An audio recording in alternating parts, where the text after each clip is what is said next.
Pranam Sadhguru. I have a question about Bhuta Shuddhi. We speak about cleansing of the five elements. Cleansing them of what? Why do they become impure? And what is the difference between Panchabhuta Aradhana, which happens on Shivratri, and the Bhuta Shuddhi process, which we learn as a part of Hatha Yoga? The five elements, just five, if they have to play so much mischief, it's not one or two manifestations, trillions of manifestations. If all this has to happen, if it does not acquire other qualities or possibilities, there is no way with five you can create so many. They are naturally receptive in nature. The air that you breathe, the food that you eat, the water that you drink.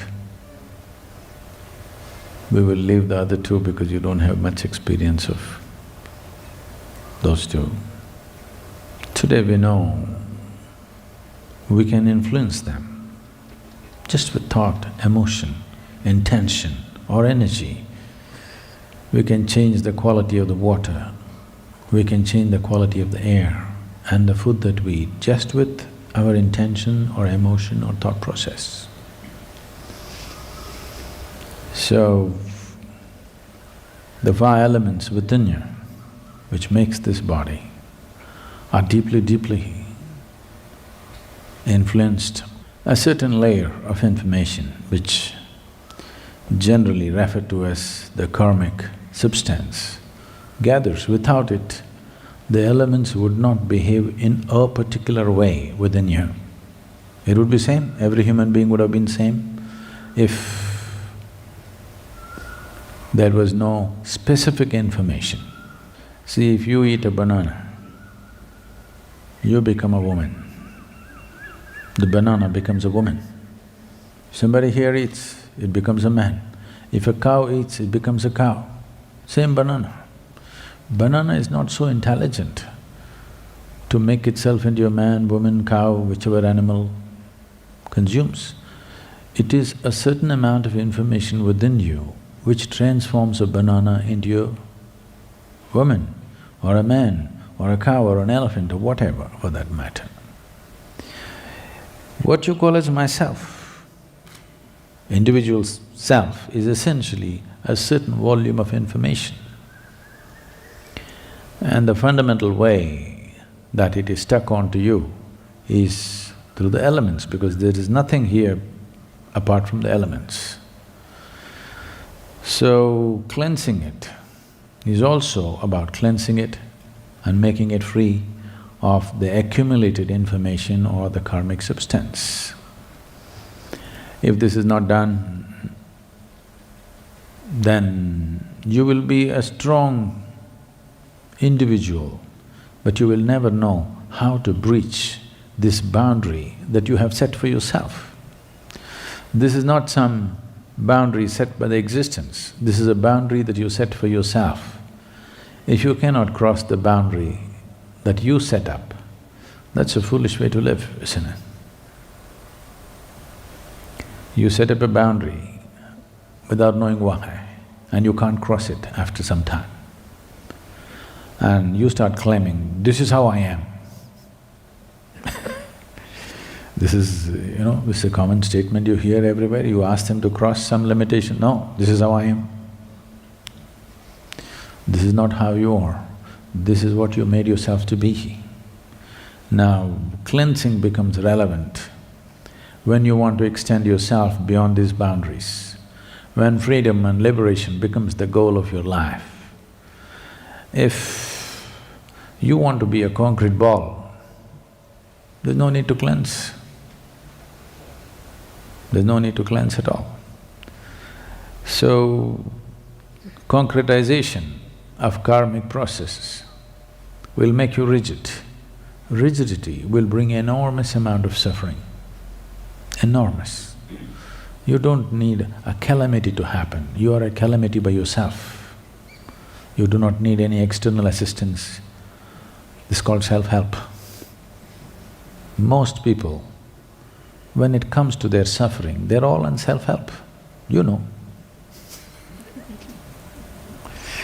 Nobody need to poke them. When was it last time that somebody physically poked you? Oh. When was it last time? Maybe when you were in school, somebody did this to you. After that, nobody is bothered about doing anything like that.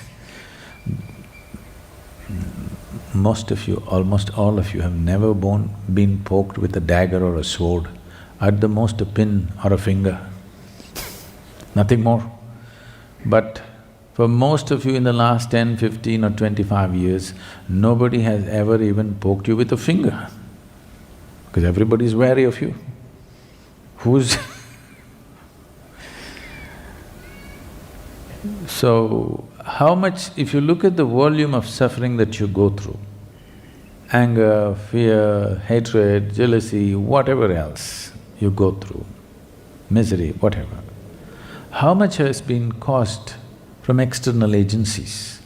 How much is caused by you? If you look at it, it is a minuscule percentage which has been caused from external agencies. No, my mother-in-law said this, my boss said that. They are saying what they're saying, but they're not poking you. Physical suffering has not been caused to you from outside unless you're from Middle East.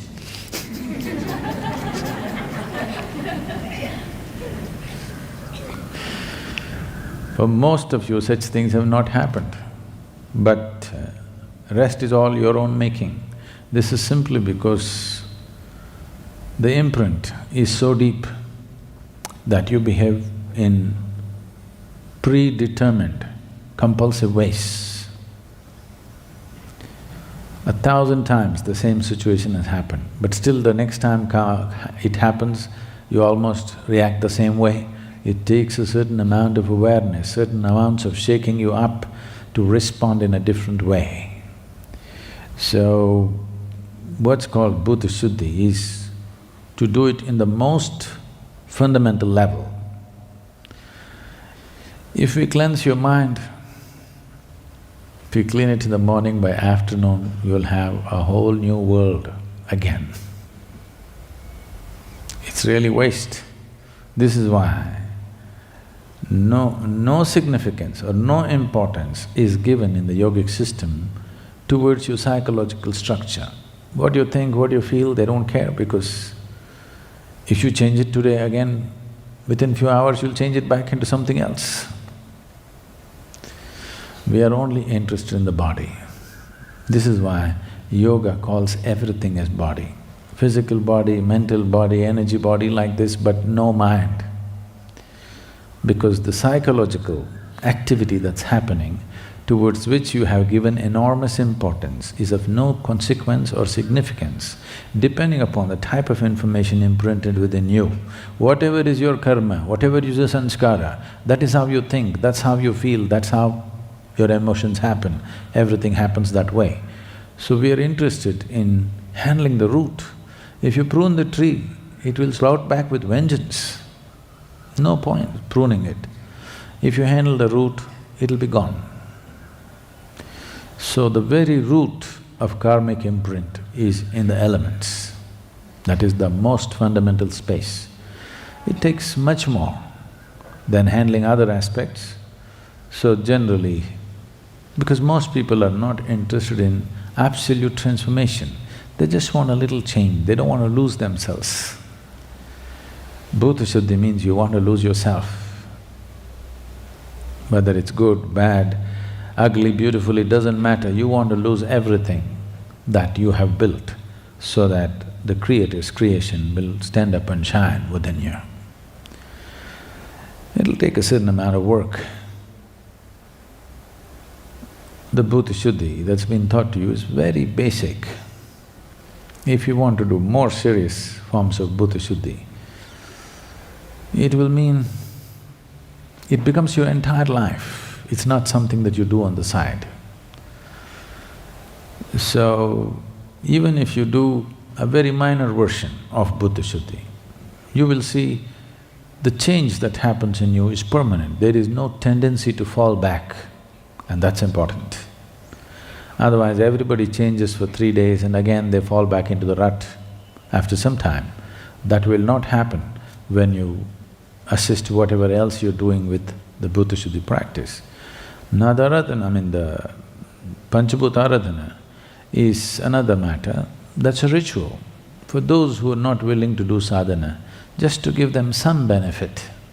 That's the beauty of a ritual, that's the limitation of a ritual.